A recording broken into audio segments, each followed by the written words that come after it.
Assalamualaikum dan salam sejahtera. Bersama kembali dengan Cikgu Siti dalam mata pelajaran Matematik.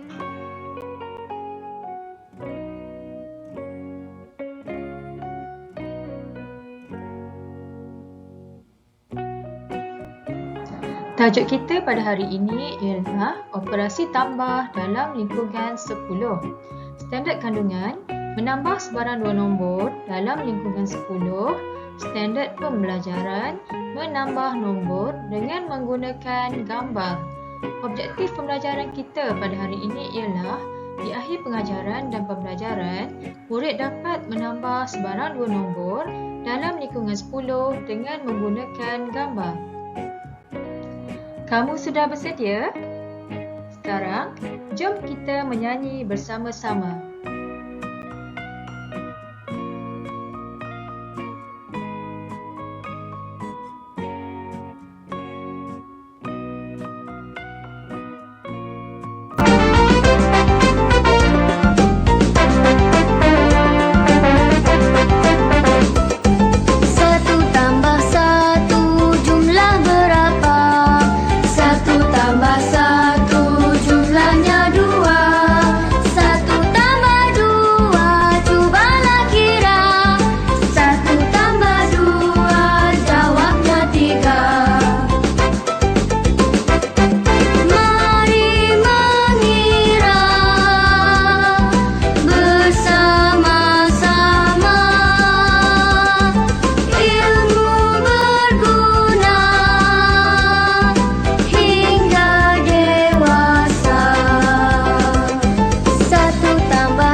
Hari ini, cikgu akan memperkenalkan kepada kamu simbol yang digunakan di dalam operasi tambah.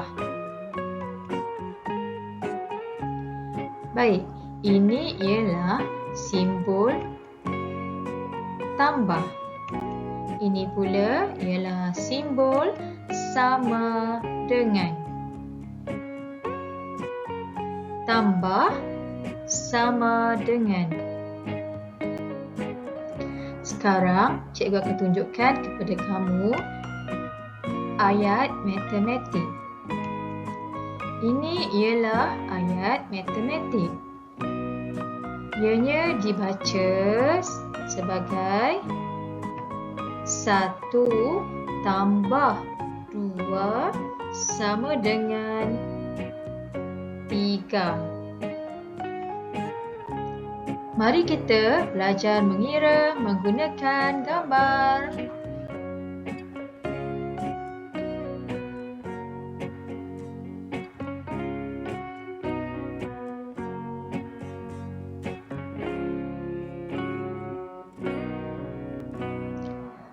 Kita lihat contoh yang pertama, ada kumpulan bunga. Ini kumpulan yang pertama. Ada 1 kuntung bunga. Manakala ini ialah kumpulan yang kedua. Ada 1, 2 kuntung bunga. Dalam ayat matematik, 1 tambah 2 sama dengan berapa? Jadi sekarang kita akan kira jumlah semua bunga. Terpotong 1, 2, 3. Jadi 1 tambah 2 sama dengan 3. Contoh kedua, ada 2 kumpulan kek.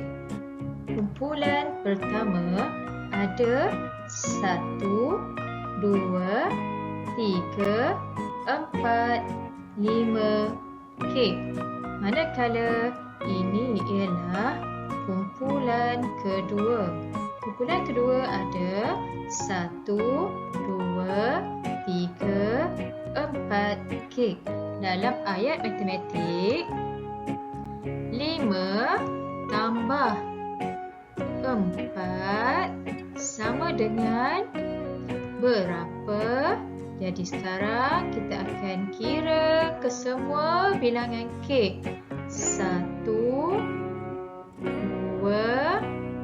3, 4, 5, 6, 7, 8, 9. 5 tambah 4 sama dengan 9.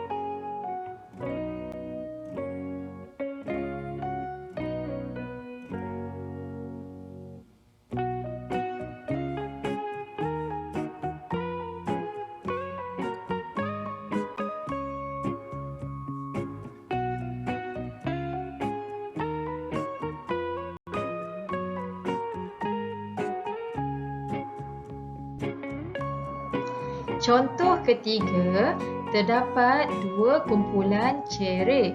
Ini kumpulan pertama. Dalam kumpulan pertama ada 1 cerik. Manakala ini ialah kumpulan yang kedua. Dalam kumpulan kedua ada 1 cerik.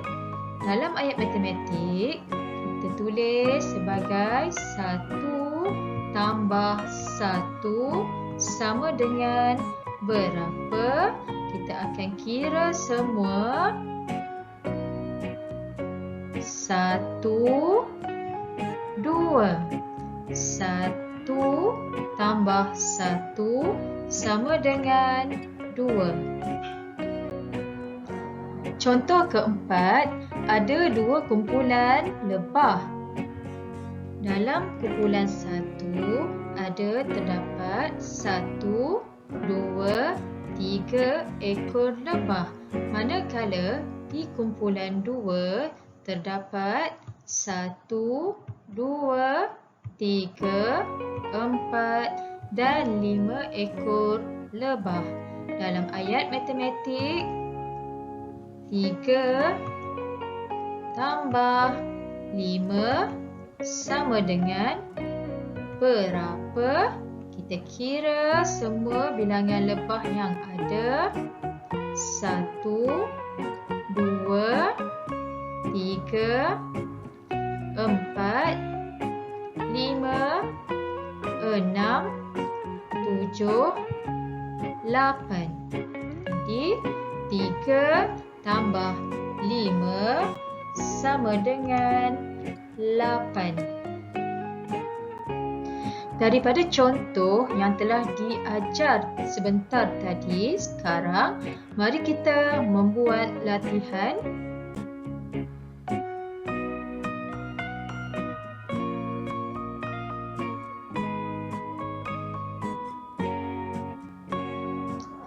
Murid-murid, lihat pada gambar terdapat dua kumpulan kamera. Di kumpulan pertama ada 4 biji kamera. Manakala di kumpulan kedua ada 2 biji kamera. Kita tuliskan dalam ayat matematik 4 tambah 2 sama dengan berapa? Jadi sekarang kita perlu buat apa? Ya, kita perlu kira jumlah semua kamera yang ada. Mari kita kira bersama-sama. 1, 2, 3, 4, 5, 6. Jadi 4 tambah 2 sama dengan 6. Soalan kedua, di kumpulan pertama ada 2 pokok kaktus. Manakala di kumpulan kedua juga terdapat 2 pokok kaktus. 2 tambah 2 sama dengan berapa, murid-murid? Sekarang cikgu nak kita kira bersama-sama jumlah semua kaktus yang ada. 1, 2, 3, 4. Jadi 2 tambah 2 sama dengan 4. Soalan ketiga, ada berapa matahari dalam setiap kumpulan? Kumpulan pertama terdapat 1 matahari, manakala kumpulan yang kedua ada 5 matahari. 1 tambah 5 sama dengan berapa? Murid-murid, cuba murid-murid kira bersama-sama dengan cikgu berapakah jumlah semua matahari dalam gambar ini. Kita kira sekarang 1, 2, 3, 4, 5 dan 6. Jadi 1 tambah 5 sama dengan 6. Mari kita cuba menjawab soalan latihan yang terakhir. Lihat di sini terdapat 2 kumpulan. Tetapi di kumpulan yang pertama tiada sebarang gambar. Manakala kumpulan yang kedua ada beberapa biji kek. Untuk kumpulan pertama, jika tiada sebarang gambar ataupun kuantiti, ini bermakna nilai dari kumpulan pertama ialah 0. Manakala kumpulan kedua terdapat 7 biji kek. 0 tambah 7 sama dengan berapa? Kita kira bersama-sama. Kumpulan 1 tiada apa-apa. Kita terus ke kumpulan 2. 1, 2, 3, 4, 5, 6, 7. Jadi 0 tambah 7 sama dengan 7. Sebentar tadi, bagaimana untuk menjawab soalan tambah dengan menggunakan gambar rajah? Selepas ini, cikgu mahu kamu semua menjawab soalan tugasan yang turut dilampirkan sekali. Walau bagaimanapun, kamu tidak perlu mencetak soalan tugasan ini. Kamu hanya perlu menjawab di paparan skrin. Ibu bapa boleh membuat rakaman video ketika kamu sedang menjawab soalan dan hantarkan video tersebut sama ada di dalam Telegram ataupun Google Classroom. Jadi, sekian dulu daripada cikgu untuk minggu ini. Assalamualaikum. Bye.